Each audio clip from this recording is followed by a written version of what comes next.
So first of all, be in a trade that transitions into the civilian sector.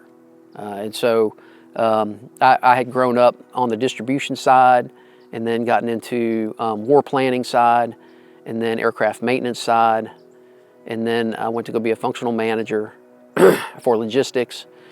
And then my last tour was as a senior leader for an organization based out of Colorado. The size of it was 8,500. They had just gone through a transition from 15,000. This was back when they were cutting a lot of positions in the military, from 15,000 down to 8,500. So being in a trade that transitions from the military into the civilian, I would say, number one, try to find something that is going to transition.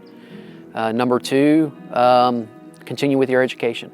And so there were times through my military career, as you're always going through your professional military education upgrades and all that kind of stuff, but also earned a bachelor's degree in supply chain management and logistics and 2 associate's degrees during my time. And then taking that, and then towards the middle to latter part of my military career, I transitioned into some civilian side as well, where I went and was able to take the experience that I had and step into a position where the military had a program. It's programmed at $5.5 billion. And at the time, the Air Force was paying over $1 million a month in interest. And so I went into that job. They said it was going to take 5 years. And with the way I work, we left 9 months later, and that monthly bill had been reduced to $1,200 a month. So it's a big education process and holding people accountable. And so lots of training, and that's global.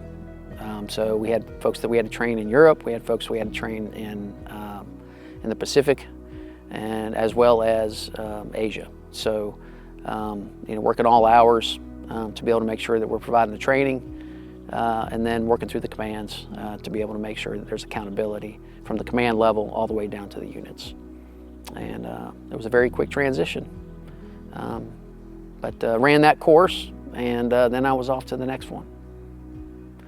But to wrap it up, just if you have an aspiration for something, if you're in a job in the military that you see that it's not going to be what you want to do in the future, start working towards either a side hustle and or be able to have some mentors that can help coach you.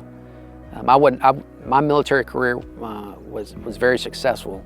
But the majority of that was due to the phenomenal mentors I had. Several chiefs, as well as some colonels and a couple 1 and 2 stars in the state of Colorado as well as Georgia. And so it was a wonderful experience. But for those that are asking that question, do I stay in or do I get out? Do what's in your heart.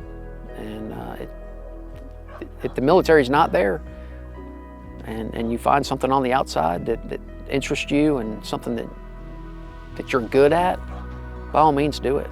But don't just go out and work for somebody else.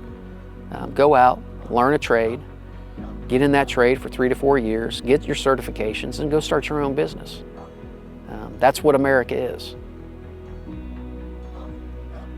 You have no limits. If you take civics classes, that's what all of our forefathers came here for. It's to start anew. And it doesn't mean it had to stop there. So every generation, we just need to be able to provide, do what we want to do what we love to do, which then takes us back to, we love sitting around fire pits and spending family time cooking, whether it be on the smoker, whether it be on a fire pit, whether it be on a rocket stove, and spending quality family time everywhere. So whether we're camping at the kids' houses, men's group. So we host, both Mary and I, Mary hosts a women's group and I host a men's group from church.